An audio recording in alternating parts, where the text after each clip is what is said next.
So, hello everyone. My name is Barry Baker. I'm the easement project manager at the Land Trust, and I'm joined by Bryan Largay, our conservation director. And today we're going to talk a little bit about Land Trust's effort to conserve farmland in the Pajaro Valley, as well as give an overview of our management strategies at the Watsonville Slough Farm. Hello, Bryan. Hi, Barry. Great to get together today. Yeah, great to see you. Um, I guess the first question would be, what makes farmland in Santa Cruz County, and in particular the Pajaro Valley, so special? Uh, well, that's a long story. It's an exciting one. You know, the farmland that we have here is easily among the best in the world. There are a whole host of things that make it so incredible. The first is the climate. We have this amazing climate of cool summer days that start with a nice blanket of fog. And as that burns off, a sea breeze comes in that moderates the temperature. And so all summer long, we'll have this cooler weather. And this has wonderful benefits for the plants. For example, strawberries flower when the evenings are cool. And because of our fog and sea breeze in the Pajaro Valley, it feels like it's springtime all year round. And the strawberries will continue to bloom and fruit throughout the year. The other great stuff we have in the Pajaro Valley are deep floodplain soils from the Pajaro River, very productive soils with excellent texture. And then we have 150 plus years of expertise from all over the world, people who've brought traditions of agriculture to our area and really figured out how to do it right.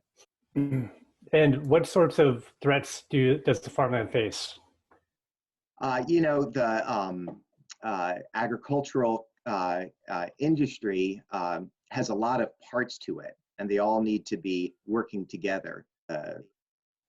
Productive soils and climate that we have are constrained to a pretty small patch of earth, about 25,000 acres in the Pajaro Valley. And urban expansion into those flat, easily developed landscapes that are close to the coast.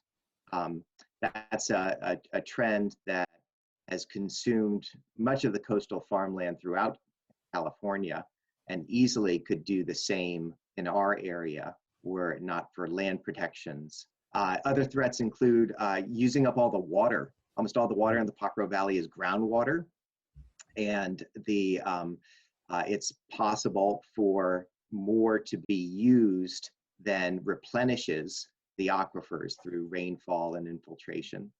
And being so close to the coast, the seawater can seep into the aquifers from below and contaminate it. And that's potentially devastating. Obviously, the lettuce and the strawberries are very sensitive to salty water. So protecting our water resources is very important, alongside protecting this land base so that there's plenty of land to grow the food. Right. And what is the Land Trust primary tool for conserving some of this farmland? You know, the most efficient way for us to conserve farmland is through a conservation easement. This is where we purchase through a real estate transaction the development rights on a piece of property and leave all of the other rights with the landowner. So a farmland owner could sell us those development rights. We would extinguish them, and then they can continue to grow crops on the property. Maybe they have a single home site on a large piece of land where they could continue to live, or a relative could continue to live there. But the rest of the land would stay in agriculture in perpetuity. So conservation easements are far and away the most efficient way for us to protect farmland. We have about 3,000 acres of them in the county. So in regards to a landowner selling or donating a conservation easement to the land trust, what are some of the benefits that they can receive? Well, One of the biggest benefits, as you can imagine, is the knowledge that this productive agricultural land will stay in that condition forever. There's a gift there to future generations and to the sustainability of agriculture as a whole in the Pajaro Valley. There may also be financial benefits. Barry, you work a lot on securing funding to compensate landowners for conservation easements. How does that work typically? Yeah, so if a landowner is interested in selling a conservation easement to the land trust, we will typically, offer fair market value subject to an appraisal. And so the appraised value, that is the value of the development that is removed from the property. Is that true? That's correct. Well, that sounds like not a bad way for a landowner to realize some extra revenue and help keep farmland in production. Totally. Yeah, and some of the other benefits I would say would be, if the landowner did want to donate an easement, there's multiple tax benefits related to that, including estate and property tax reductions and the ability to carry over some of those deductions over a 10 to 15-year period. Those are powerful incentives. Absolutely. And then we also own our own ranch, the Watsonville Slough Farm, which has about 250 acres of productive agriculture on it. And we take care of that land as a landowner and work very hard to ensure that the production of food on those acres is successful. Great. Yeah, it's a great example of how we combine multiple goals at the farm of sustaining productive agriculture, taking care of sensitive ecosystems, and promoting public access. So yeah, it'd be great to talk a little bit about some of the things we do at the farm, including promoting sustainable agriculture. Sure. As I mentioned, we have about 250 acres in agricultural production. Over the past several years, that land has been planted with strawberries and a wide variety of vegetables. The land is certified organic, and the property has a few unique aspects to it, which we developed in collaboration with the growers. The way farmland works in our area is the growers are professionals at growing the food. The landowner is often different from the grower, and so we lease our land to growers who do a great job, and we work very closely with them to figure out how can we protect our soil and water resources and the habitat on our property while ensuring that the production of food is successful. Some of the practices on our farm to protect the soil, for example, is that every 4th year, each field is fallowed. It's planted with cover crop and allowed to rest for 9 months. Those cover crops restore carbon in the soil and help break cycles of pests. We also ask that our growers rotate between vegetables and strawberries, which helps prevent any one type of pest or weed from getting too much momentum. How else do we manage ecosystem health while leasing out farmland at the Watsonville Slough Farm? So agricultural operations can affect the environment in a variety of ways. And we pay close attention to all of them and do our best to protect the downstream and adjacent habitats while ensuring that the ag production is highly productive and profitable. One example is through sediment basins. Downstream of most of our big blocks of farmland are sediment basins, so if there is stormwater runoff in the wintertime, the muddy water washes into a holding area where the sediment settles out and clear water flows on to downstream wetlands and receiving waters. We also have a number of hedgerows planted around the property that attract beneficial insects and act as windbreaks. We have buffers planted of native vegetation between the farmland and adjacent wetlands to filter out stormwater and provide buffers, a whole bunch of different best practices. That's great. Can you, maybe stepping back a second, could you discuss how the Land Trust acquired the property and some of the agencies that helped us with that purchase? Sure. So the properties that make up Watsonville Slough Farm were known back in the 80s and 90s as the Tai and Chung parcels. These were they were some of the first organic farms in the region, actually. And in the late 80s through the late 90s, there were numerous proposals to develop the property. The vision in some of those development plans included hundreds of condominiums and houses, a golf course, even an auto mall, and all that would be left of the farmland was a 2-acre agricultural history museum.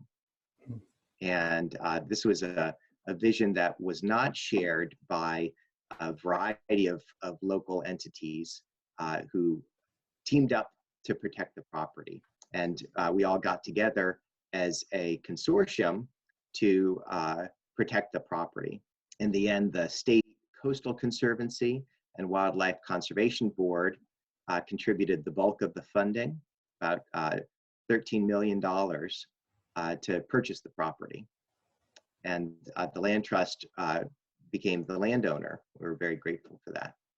Can you give a description how the property, what the condition was like at the time of the acquisition compared to how it is today?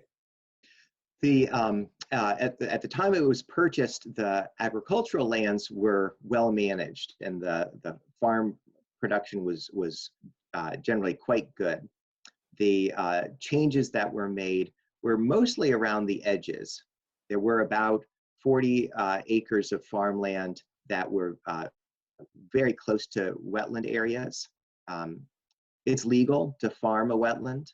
In fact, in parts of the US, much of the farmland is in wetlands. And yet wetlands are so rare in our area that protecting them is worth it when you can do it. So we pulled farmland out of some wetter areas that were being farmed and put in these sediment basins and added the hedgerows that I described and introduced this rotation and cover cropping.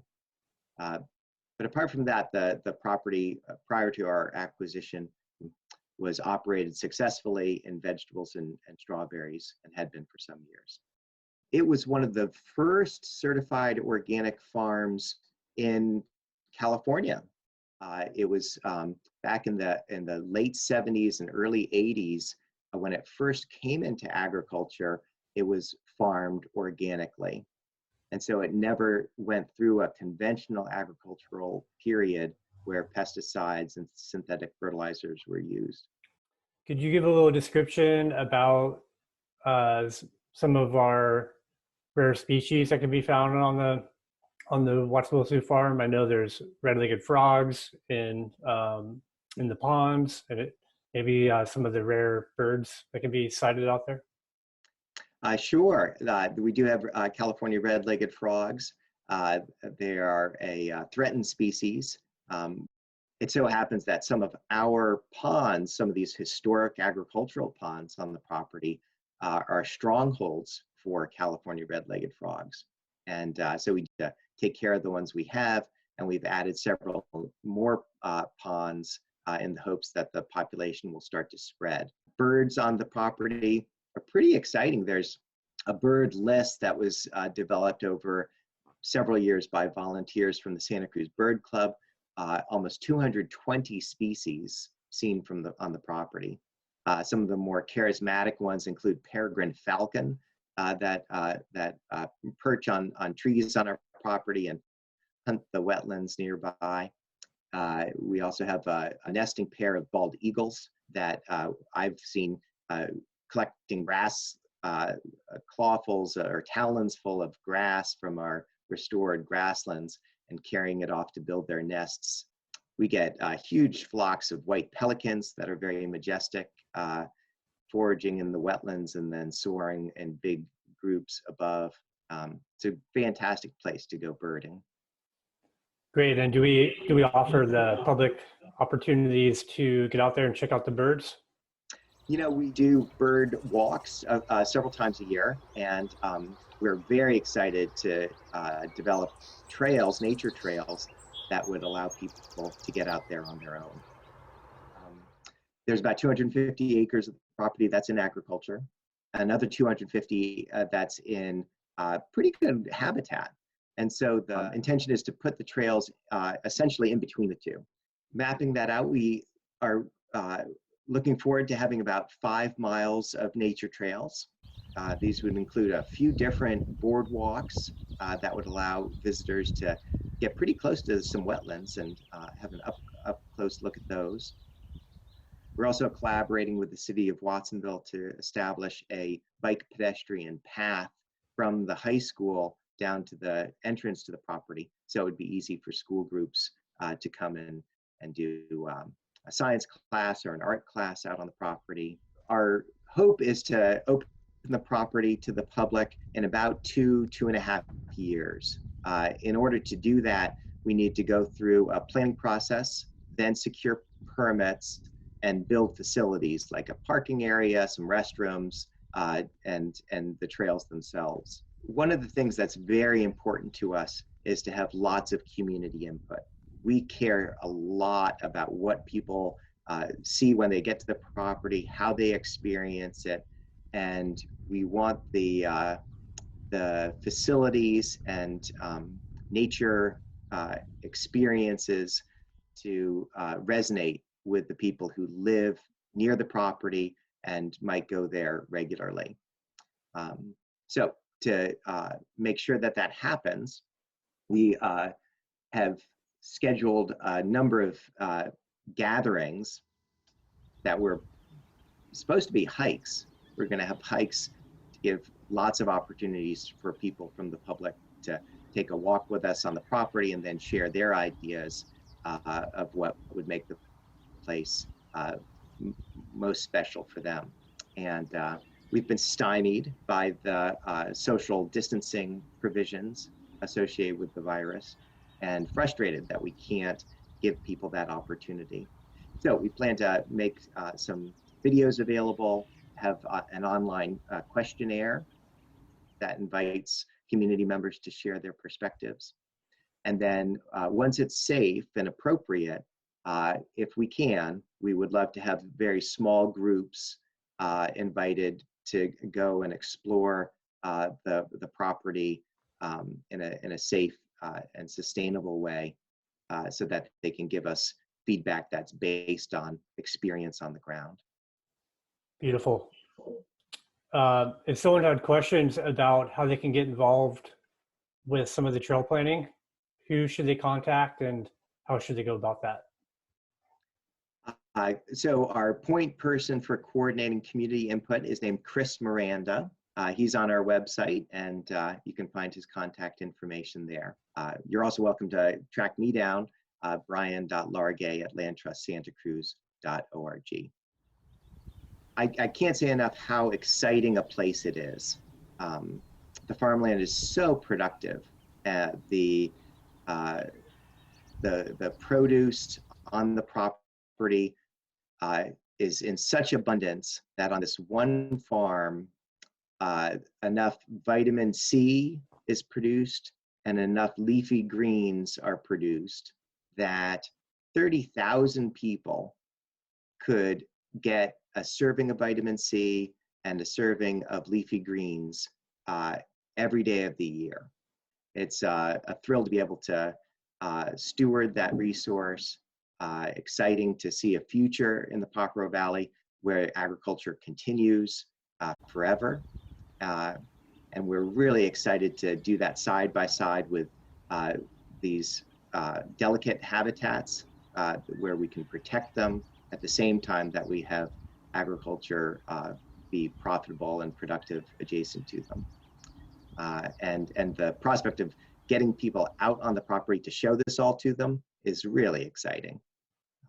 So to everyone who's watching or listening, come on out and get involved. We can't wait to hear from you and then see you out on the trail. Sounds great. Thank you so much, Bryan. Hey, thanks, Barry. Great talking with you. You too.